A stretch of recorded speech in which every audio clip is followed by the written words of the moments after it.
नमस्कार, दृष्टि पीसीएस के यूट्यूब चैनल पे आपका बहुत बहुत स्वागत है। मेरा नाम है संजूर और आज हम आपके लिए फिर से आरएएस 2018 के दूसरे पार्ट को लेकर आए, जिसमें कि हम लोग प्रीवियस ईयर क्वेश्चंस पे चर्चा करेंगे। अभी तक आप लोगों ने 2018 के पहले पार्ट को देख लिया होगा, जिसमें हम लोगों ने 10 क्वेश्चंस को डिस्कशन किया था। बचे हुए क्वेश्चंस को हम लोग आज खत्म कर लेंगे। उसके बाद मेरा प्रयास रहेगा कि अगले एपिसोड से हम लोग आरएएस के कुछ प्रैक्टिस क्वेश्चंस को कर लें या चैप्टर वाइज क्वेश्चंस को कर लें। तो आप लोग कमेंट में जरूर बताइए कि आप लोगों को आरएएस में कैसे प्रैक्टिस करना है, मिक्स क्वेश्चन के साथ या चैप्टर वाइज प्रैक्टिस करना है। क्योंकि हम जिस भी पीसीएस की तैयारी करा रहे हैं उसमें हम जरूर आप लोगों से पूछ लेते हैं, जैसा आप लोगों का सजेशन होता है फिर हम लोग वैसे डिस्कशन करते हैं। तो अगर आप लोग को प्रैक्टिस क्वेश्चन के साथ डिस्कशन चाहिए तो आप कमेंट में जरूर बताइए, या चैप्टर वाइज आपको प्रैक्टिस करना है तो चैप्टर वाइज भी हम लोग कर लेंगे। तो ये आज हमारा प्रीवियस का लास्ट एपिसोड होगा, जिसको आज हम लोग एपिसोड नंबर 4 कहेंगे। 3 एपिसोड आप लोगों ने देख लिया होगा, तो अब प्रीवियस आप लोगों के लिए एटलीस्ट 2 साल का हम लोगों ने कर लिया और आप लोगों को समझ आ गया होगा कि कैसा क्वेश्चंस पूछा जाता है। तो अब इस पे ज़्यादा समय खराब ना करके हम लोग कुछ बेहतरीन क्वेश्चंस के साथ आपसे मिलेंगे हर एपिसोड में। तो आप हमारे साथ जुड़े रहें, चैनल को सब्सक्राइब कर लें और चैनल के साथ साथ आप टेलीग्राम चैनल को भी ज्वाइन कर ले, जहां पे आपको वीडियो का लिंक और वीडियो का पीडीएफ मिलता रहेगा और आप वहां से अपने क्वेश्चंस की तैयारी कर सकते हैं। इस क्वेश्चंस को आपको वहां पर दोबारा मिल जाएगा, तो आप वहां से अपने क्वेश्चंस को प्रैक्टिस कर सकते हैं और साथ के साथ वीडियो को डाउनलोड भी वहां से वीडियो को आप देख भी सकते हैं उसके लिंक पे क्लिक करके। तो चलिए बिना देरी के आज हम लोग सीधे क्वेश्चन पे आते हैं। हम लोग प्रीवियस ईयर क्वेश्चन पे चर्चा करेंगे, मैथ्स और रीजनिंग के। क्वेश्चन है कि 3 क्रमागत धनात्मक संख्याओं के गुणनफल को प्रत्येक संख्या से बारी बारी विभाजित किया जाता है तो तीनों भागफलों का योग 74 होता है। तीनों संख्याओं का योग क्या होगा? देखिए, वैसे क्वेश्चंस बहुत ही बेहतरीन है और कह सकते हैं कि थोड़ा सा हाई लेवल का क्वेश्चन है। कुछ लोगों को क्वेश्चन समझ नहीं आया होगा, तो सबसे पहले हम आपको क्वेश्चन समझाएंगे, फिर बनाने का तरीका डिटेल से भी और शॉर्टकट तरीके से भी बताएंगे। यहां कह रहा है कि 3 क्रमागत धनात्मक संख्या है। 3 क्रमागत धनात्मक संख्या होने का मतलब है कि संख्या पॉजिटिव नंबर होगा और जीरो के राइट साइड, मतलब नंबर लाइन पे जीरो के राइट साइड वाले संख्या को कंसीडर करेंगे। मतलब 1 से लेके 2, 3, 4, 5। क्रमागत होने का मतलब है कि संख्या लगातार होनी चाहिए, चाहे 1, 2, 3 हो, 2, 3, 4 हो, 3, 4, 5 हो, 4, 5, 6 हो, इस फॉर्म में संख्या हो। उसके बाद क्या है कि तीनों संख्याओं का गुणनफल है। पहले आप तीनों संख्याओं को गुना कर लीजिए, उसके बाद संख्या को बारी बारी से विभाजित कीजिए। मतलब क्या है कि तीनों संख्याओं के गुणनफल को पहले एक संख्या से भाग करना है, फिर दूसरे संख्या से भाग करना है, फिर तीसरे संख्या से भाग करना है। उसके बाद जो उसका भागफल आएगा, तीनों में से कुछ भागफल तो आना ही है, उस तीनों भागफल को जोड़ने के बाद हमें 74 मिलता है। तो संख्या का मतलब आपको संख्या बता देना है, तीनों संख्या के योग को बताना है। तो देखिए, कहने का मतलब है कि ऐसे सोच लीजिए, मान लेते वो संख्या एबीसी हो। ऐसे सोचिए कि मान लेते वो संख्या एबीसी हो, तो क्वेश्चन ये कह रहा है कि तीनों संख्या को ऐसे गुना कीजिए, सबसे पहले एबीसी, और भाग कीजिए सबसे पहले ए से, तो आ जाएगा बीसी। फिर एबीसी को भाग करना है बी से, तो आ जाएगा एसी। फिर एबीसी को भाग करना है सी से, तो आ जाएगा एबी। जब आप इन तीनों को जोड़ेंगे ना आपस में, तो ये 74 दे। आपसे ये बोल रहा है बेसिकली, समझ गया ना, कि इन तीनों को जोड़ने के बाद 74 आता है, ऐसा आपसे कहा जा रहा है। तो उसके बाद आपको तीनों संख्याओं का योग बताना है। तो इसका मतलब है आपसे पूछा जा रहा है a प्लस बी प्लस सी का मान क्या होगा।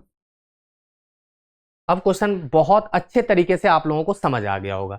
अब चलिए इसको बनाने का तरीका बताते हैं। ये तो हुआ डेमो।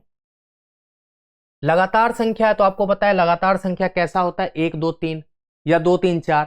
तो मान लेते कि पहली संख्या अगर a हो तो आप दूसरी संख्या a प्लस 1 और तीसरी संख्या a प्लस 2 लिख सकते हैं ना, क्योंकि लगातार संख्याओं के बीच 1 का डिफरेंस होता है ना। 1 है फिर 2 है, तो देखिए 1 का डिफरेंस है। तो इन तीनों के गुणनफल को तो हम कहेंगे a Guna a plus 1 Guna a plus 2, ये हो गया गुणनफल।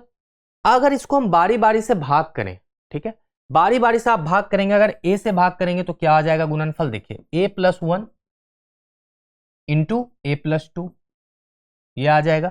अगर मान लेते हैं इसको a Guna a plus 1 into a plus 2 को a+1 से भाग करेंगे तो क्या आ जाएगा, a into a+2।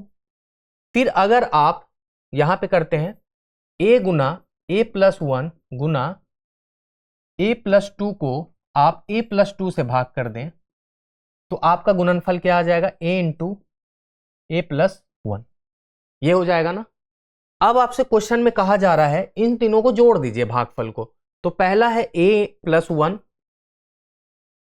a+2 plus a into a+2 plus a into a+1 is equal to 74। अब इसको सॉल्व करना है। सॉल्व करने के बाद आपको यहां पे a का मान पता लगेगा। जब आप इसको सॉल्व करेंगे तो देखिए क्या हो जाएगा, a² plus 2a plus a plus 2 plus a² plus 2a plus a² plus a बराबर 74। फिर इसको सॉल्व करेंगे तो देखिए a² कितना हो जाएगा, 3a²। आपको आराम से डिटेल में बताएंगे। 2a 4a और 1a 5a। देखिए 2a 1a 3a 2 5a 1 6a है ना, 6a प्लस उसके बाद देखिए और क्या बच रहा है, 2 है ना, प्लस 2 बच रहा है और कहीं कुछ बच रहा है, एक भी बच रहा होगा कहीं, a² प्लस a नहीं, और नहीं बस 2 ही बच रहा है तो इसको यहाँ पे 2 लिख दीजिए आप, ठीक है। और उसके बाद यहाँ पे हो जाएगा 74। फिर से जब इसको सॉल्व करेंगे तो देखिए यहाँ पे हो जाएगा 3a² प्लस 6a, ये इधर आके हो जाएगा -72 इज इक्वल टू 0 होगा। अब इसको अगले पेज पे करेंगे थोड़ा सा अच्छे से। तो क्या हो जाएगा, 3a² -72 plus 6a is equal to 0। अब इसको 3 से भाग कर दीजिए सबको, तो हो जाएगा 3²।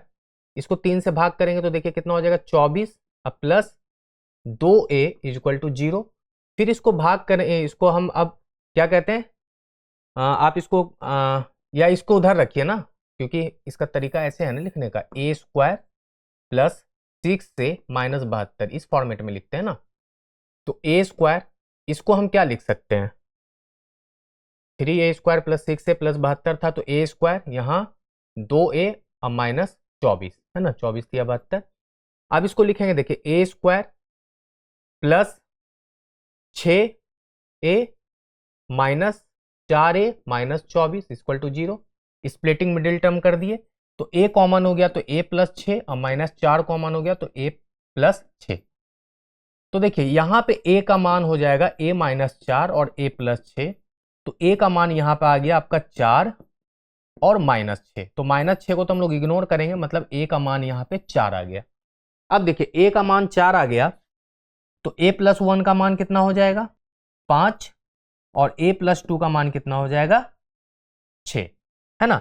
यही वो 3 संख्या है जिसके मल्टीप्लीकेशन को पहली दूसरी और तीसरी संख्या से भाग करने पर 74 आता है। तो देखिए चेक भी कर लीजिए, 4 गुना 5 गुना 6 को जब आप 4 से भाग करेंगे तो 30 आया, 4 गुना 5 गुना 6 को आप 5 से भाग करेंगे तो 24 आया, 4 गुना 5 गुना 6 को आप 6 से भाग करेंगे तो 20 आया। इस तीनों को जोड़ देंगे तो देखिए 74 आ जाएगा। ठीक है, मजे मजे में आपको मैंने बता दिया, हालांकि बहुत डिटेल में बताया है। क्यों बताया, क्योंकि क्वेश्चन बहुत अच्छा था। अब आपको बताएंगे ट्रिक। अब आप ट्रिक के लिए तैयार होइए। आपको नंबर पता लग गया 4 5 6, तो आपको नंबर का योग भी निकालना आ जाना चाहिए क्योंकि क्वेश्चन यही पूछ रहा है। तो 4 + 5 + 6 = 15। तो मेरा आंसर तो 15 पता लग गया। तो चलिए 15 पे क्लिक करिए। अब आप बोलेंगे कि इतना लंबा एग्जाम में तो नहीं बनाएंगे, समय ज्यादा लग जाएगा। तो शॉर्ट ट्रिक समझिए। संख्या कहां से स्टार्ट होगी, ऑब्वियसली 1 से। तो अगर 1 से हम ट्राई करें, ऑप्शन से ही, अगर ना ऑप्शन से नहीं, अगर हम ऐसे सोचें हिट एंड ट्रायल कि संख्या अगर 1 से स्टार्ट होता है तो पहला आप जो पेयर लेंगे 1 2 3 का ही तो लेंगे। पहले पेयर को 1 2 3 लेते हैं। तो 1 2 3 अगर ले तो तीनों संख्याओं का सम कितना होना चाहिए, 6। यहां पे 6 ऑप्शन में दिख रहा है कहीं भी, तो ये 1 2 3 तो नहीं ले सकते, मतलब 6 ऑप्शन में नहीं है, तो इस पेयर को छोड़ ही दीजिए। दूसरा पेयर बनेगा 2 3 4 का, फिर 2 से स्टार्ट करेंगे तो ये 4 3 7 2 9, 9 भी ऑप्शन में नहीं दिख रहा आपको, छोड़ दीजिए। फिर लीजिए 3 4 5, तो 5 4 9 3 12, और फिर लीजिए 4 5 6, तो कितना हो जाएगा, 6 5 11 4 15। देखिए 12 भी ऑप्शन में, 15 भी ऑप्शन में, तो पहले 12 पे ट्राई करते हैं। हीट एंड ट्रायल 12 पे करेंगे तो देखिए 2 गुना 3 गुना 4 को 2 से भाग करेंगे तो कितना हो जाएगा 12, फिर 3 से भाग अगर करें तो कितना हो जाएगा 8, और फिर अगर 4 से भाग करें तो 6, तो 12 8 20 6 26 ही हुआ, जबकि 74 लाना था, मतलब नहीं काम बना। अगर हम 4 5 6 लें, सपोज करिए हम 4 5 6 ले लें, 4 5 6 को पहले 4 से करेंगे तो देखिए कितना हो जाएगा 30 होगा, फिर उसके बाद 5 से करेंगे तो 24 हो जाएगा, और अगर 6 से करेंगे तो 12 हो जाएगा। अब जोड़ लीजिए, 6 से करेंगे तो कितना हो जाएगा 20 हो जाएगा ना। तो देखिए 4 3 2 5 और 2 7, तो 74 आ गया। मतलब आप कह सकते हैं कि वो तीनों संख्या 4 5 और 6 ही होनी चाहिए, मतलब 4 5 और 6 होनी चाहिए। तो हीट एंड ट्रायल से आपको कितना देर लगा, मुश्किल से 1 मिनट से भी कम, और डिटेल में बनाए तो कम से कम 4 से 5 मिनट। तो हीट एंड ट्रायल यहाँ पे बढ़िया था, लेकिन डिटेल जानना इसलिए जरूरी था क्योंकि कई बार हीट एंड ट्रायल काम नहीं करेगा, तो आपको डिटेल बनाना आना चाहिए, कॉन्सेप्ट आना चाहिए। तो मेरा सही जवाब है ऑप्शन नंबर बी। चलिए अगले क्वेश्चन को देखते हैं। दो मिश्र धातुओं में सोने और तांबे का अनुपात जो है वो 7:2 और 7:11 के अनुपात में मिलाकर बनाया जाता है। तो कह रहा है कि दोनों मिश्र धातुओं को समान मात्रा में मिलाकर तीसरी मिश्र धातु बनाई जाती है। तो इस तीसरी मिश्र धातु में सोने और तांबे के मध्य अनुपात क्या है। आप क्वेश्चन देख लीजिए अच्छे से कि यहां पे दो मिश्र धातु है जिसमें सोना और तांबा मिला हुआ है, ठीक है ना। मान लीजिए पहला है, आइए दूसरा है, इसमें गोल्ड और कॉपर है, इसमें भी गोल्ड और कॉपर है, इसमें 7:2 में है और यहां पे 7:11 में है। एक तीसरा बनाना है आपको मिश्र धातु जिसमें गोल्ड और कॉपर ही लाना है और इस दोनों को मिलाकर बनाना है। तो जाहिर सी बात है सोना सोने के साथ मिलेगा, कॉपर कॉपर के साथ मिलेगा, मतलब तांबा। तो हम देखेंगे कि ऐसे क्वेश्चन को बनाने का सबसे अच्छा तरीका क्या होता है कि इसमें गोल्ड कितना पार्ट है। तो देखिए 7 पार्ट है गोल्ड, 9 पार्ट में से है ना। देखिए 7 2 9, 7 में से 9, 9 में से 7 सॉरी, और दूसरे में कितना है 7 है 11 में से, 11 पार्ट में से 7 गोल्ड हो गया अनुपात। अब देखिए 2 पार्ट कॉपर है 9 पार्ट में से, अब प्लस 11 पार्ट आपका यहां कॉपर है 9 पार्ट में से। यह है आपका आंसर। आप इसको सॉल्व कीजिए, आपका उत्तर मिल जाएगा। इसको सॉल्व करेंगे, यहां पे गलत तो नहीं किया ना, 7 11 18 हो जाएगा ना, 18 पार्ट में से 7 पार्ट, ठीक है ना। गड़बड़ हो गया था, यहां देख लीजिए 7, एक मिनट दोबारा लिखते हैं, थोड़ा सा गड़बड़ हो गया। यहां पे हमको निकालना है गोल्ड और कॉपर तीसरे मिश्रण में। तो यहां गोल्ड है 7 9 में से, यहां गोल्ड है 7 11 7 18 में से, ठीक। और यहां कॉपर है 2 9 में से, और यहां कॉपर है 11 18 में से। ये है, ठीक है ना। इसको सॉल्व करना है। तो देखिए 9 18 का एलसीएम तो 18 होगा, सबको पता है। 14 + 7 हो जाएगा यहां, और यहां 18 हो जाएगा, तो यहां हो जाएगा 4 + 11। जब इसको सॉल्व करेंगे तो ये हो जाएगा 21/18 और ये हो जाएगा 15/18। 18 18 काट दीजिए, ये हो जाएगा 3 × 5 = 15, ये हो जाएगा 3 × 7 = 21। मतलब तीसरे मिश्रण में सोने और तांबे का अनुपात 7:5 होगा। और ऑप्शन नंबर ए में आपको ये ऑप्शन नंबर 1 में यहां दिख भी रहा होगा। तो ऐसे क्वेश्चन को आप ऐसे बनाना। अब देखिए एक निर्माण कार्यस्थल पर आदमी औरतें और बच्चे के जो बीच अनुपात है वो 9:4:1 के अनुपात में कार्य कर रहे हैं। मतलब मान लेते हैं कि आदमी वहां पे 9 है, औरत वहां पे 4 है, बच्चे वहां पर 1 है। उनकी मजदूरी में 8:5:3 का अनुपात है। इसका मतलब है कि अगर आदमी को 8 रुपए मिल रहा है तो औरत को 5 और बच्चे को 3 रुपए मिल रहा है। ऐसा सोच लेते हैं। यदि 60 औरतें इस कार्यस्थल पर कार्यरत हैं तो सभी लोगों की कुल दैनिक मजदूरी 2850 रुपए है। तो एक बच्चे की दैनिक मजदूरी कितने के बराबर होगी, ऐसा क्वेश्चन में पूछा जा रहा है। तो आप एक बात समझिए कि बच्चे हैं यहाँ पे 1, औरत है यहाँ पे 4 और आदमी है यहाँ पे 9, और इनके मजदूरी का अनुपात है 8:5:3। लेकिन अच्छी बात है कि यहाँ औरतें की संख्या दी हुई है, तो हम कह सकते हैं कि 4 यूनिट ही कहीं ना कहीं 60 को दर्शाता है ना। 4 औरत ही कहीं ना कहीं 60 औरत को दर्शा रहा है। तो 1 यूनिट का मान तो 15 पता लग गया। तो हम कह सकते हैं कि आदमी की जो संख्या है वो कहीं ना कहीं 15 गुना 9, क्लियर ना, 225 है। औरत की जो संख्या है वो तो 60 दिया हुआ ही है, और जो बच्चे की संख्या है, बच्चों की संख्या वो कितनी है, 15 गुना 1, मतलब 15 बच्चे। ये तो क्लियर हो गया। अब हम कह सकते हैं कि इनके दैनिक मजदूरी का जो अनुपात है वो 8:5:3 है। तो हम कह सकते हैं कि 225 आदमी को अगर 8 ही रुपया मिल रहा होगा, एक आदमी को 8 रुपये, तो 225 आदमी को 225 गुना 8। मान लेते हैं एक औरत को मिल रहा होगा 5 रुपये, तो 60 औरत को 60 गुना 5 मिल गया। एक बच्चे को मिल रहा होगा 15 रुपये, नहीं, एक बच्चे को मिल रहा है 3 रुपये, तो 15 बच्चे को 15 गुना 3 मिल रहा है। और यही कहीं ना कहीं, अब इसको पहले सॉल्व करते हैं। तो जब 225 को आप 8 से गुना करेंगे तो कितना हो जाएगा, 225 गुना 8, इसको गुना करना होगा 225 गुना 8। तो इसको सॉल्व करिए, 5 अठे 40, 4 8 दूना 16, 4 20, 2 8 दूना 16, 2 18, 1800, 300 और 45। जब आप इसको सॉल्व करेंगे, देखिए 18 3 21, 2145, ठीक है ना, 1800, 300, 2100 और 45। तो 2145 आ गया। कुछ गड़बड़ तो नहीं है ना, एक बार जो देख लेते हैं। 941, तो 941 15 गुना 9 225 होता है क्या, गड़बड़ कर दिया ना, 135 होता है ये, ठीक है ना। थोड़ा सा भी कैलकुलेशन मिस्टेक होगा तो गड़बड़ हो जाएगा। तो यहाँ 135 गुना 8 हो जाएगा, इसको भी ठीक कर लेते हैं हम लोग, है ना। 135 गुना 8 करेंगे तो 135 गुना 8 कितना हो जाएगा, तो देखिए 8 पंचे 40, 4 13 8 तिया 24, 4 28, 2 8 1 8 2 10। तो अब सॉल्व करिए, तो 1080 प्लस 300, तो जोड़ लेते हैं ना, 1080, 300 और 45 जोड़िए, 5 8 4 12, 4, यहाँ पे आ गया 1425 रुपये। तो कितना आ जाएगा, 1425। तो अब सोचिए कि सपोज अगर मान लेते हैं वहां पे 8 5 और 3 का ही अनुपात होता तो 1425 आता, लेकिन यहां पे कुल मजदूरी कितनी दी हुई है, तो 2850। तो हम कह सकते हैं कि 1425 यूनिट है ना, ये कहीं ना कहीं 2850 के बराबर है। तो एक यूनिट का मान कितना हो जाएगा, तो 2850 गुना 2, मतलब एक यूनिट का मान यहाँ पे 2 के बराबर है।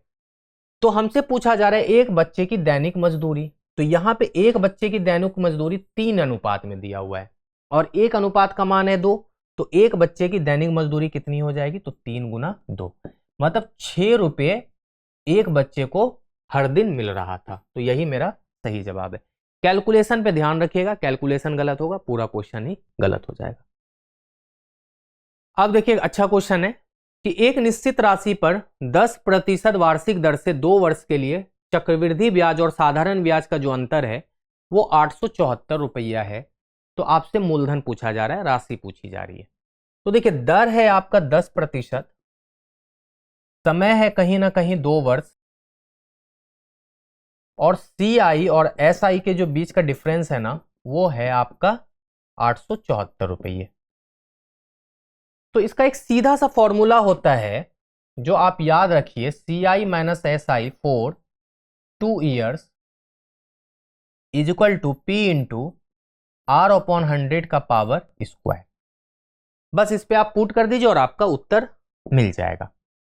तो यहां पे हम देख पा रहे हैं कि CI माइनस SI दिया हुआ है 874, तो 874 लिखिए, इक्वल टू P, R का मान है 5/100 का स्क्वायर। जब आप इसको सॉल्व करेंगे तो देखिए हो जाएगा 874 बराबर P, ये 20 बार में कट जाएगा तो 1/400 हो जाएगा, ये नहीं हो जाएगा 5/100, तो 1/20, हाँ, तो 1/400। तो P का मान आप सीधा सीधी 874 अगुना 40, 400 आप कर सकते हैं। तो इसका आंसर आपको यहां से मिल जाएगा अगर कुछ गड़बड़ ना हुआ हो तो 2 वर्ष के लिए। अच्छा 10 है ना, मैंने 5% यहाँ ले लिया, यहाँ आपको 10 करना है, तो 1/10 हो जाएगा, तो ये सीधा सीधी हो जाएगा 1/100, है ना। तो आपका आंसर ये बहुत आसानी से निकल गया ना, 1/100 हो जाएगा ये। इसको थोड़ा अच्छे से मिटा के लिख देते हैं जिससे आपको कंफ्यूजन ना हो कि क्या लिखा हुआ है। तो ये हो जाएगा 10/100, है ना। डेटा का ध्यान रखना है, यहाँ हो जाएगा 1/10 का स्क्वायर, तो P बराबर हो जाएगा 874 गुना 100 और आंसर हो जाएगा ₹87, ये 87,400 रुपया। और ऑप्शन नंबर 3 में आपको साफ साफ यहाँ दिख रहा है। तो बहुत बढ़िया क्वेश्चन होता है ये सब, इसको फॉर्मूला पे ही बनाया जाता है। एक निश्चित राशि चक्रवृद्धि ब्याज की दर पर 3 वर्ष में 2 गुनी हो जाती है, तो 9 वर्ष में यह राशि मूल राशि की k गुना हो जाएगी, तो k का मान क्या है। मतलब सीधा सीधी आपसे पूछा जा रहा है कि कोई राशि 3 वर्ष में 2 गुनी हो जाती है तो 9 वर्ष में कितनी गुनी हो जाएगी, यही हुआ ना। तो देखिए 3 वर्ष में 2 गुना, तो 6 वर्ष में कितना हो जाएगा, 4 गुना, यहाँ 2 गुना हो गया है ना। तो 9 वर्ष में कितना हो जाएगा, तो 4 गुना 2 8 है ना, ये यहाँ से यहाँ, यहाँ से यहाँ, तो 9 वर्ष में कितनी गुनी हो जाएगी, ये 8 गुनी हो जाएगी।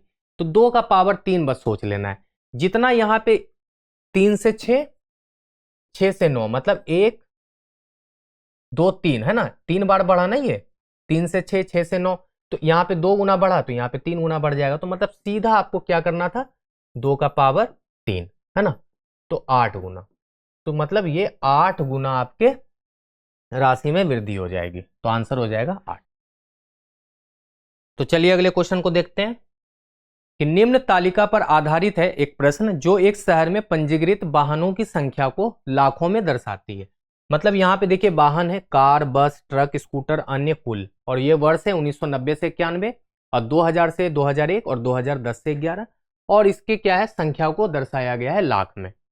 क्वेश्चन में पूछा जा रहा है कि किस वाहन में 2000 से 2001 से 2010-11 तक न्यूनतम प्रतिशत वृद्धि हुई है। 4 ऑप्शन है, ऑप्शन से बनाएंगे, बस है, ट्रक है, स्कूटर है या अन्य है। तो देखिए बस, अगर बस में देखें तो 1.71 से बढ़ के ये 3.51 हो गया। तो अगर हम बस के वृद्धि दर की बात करें तो कितना हुआ है, तो देखिए 3.51 माइनस 1.71 बटे 1.71 गुना 100। जब आप इसको सॉल्व करेंगे तो ये लगभग 105% शो करता है। उसके बाद अगर हम ट्रक की बात करें तो ये है 11.04 और यहाँ है 5.04 बटे 5.04 गुना 100। जब आप इसको सॉल्व करेंगे तो ये लगभग देगा मेरा 119% के बराबर।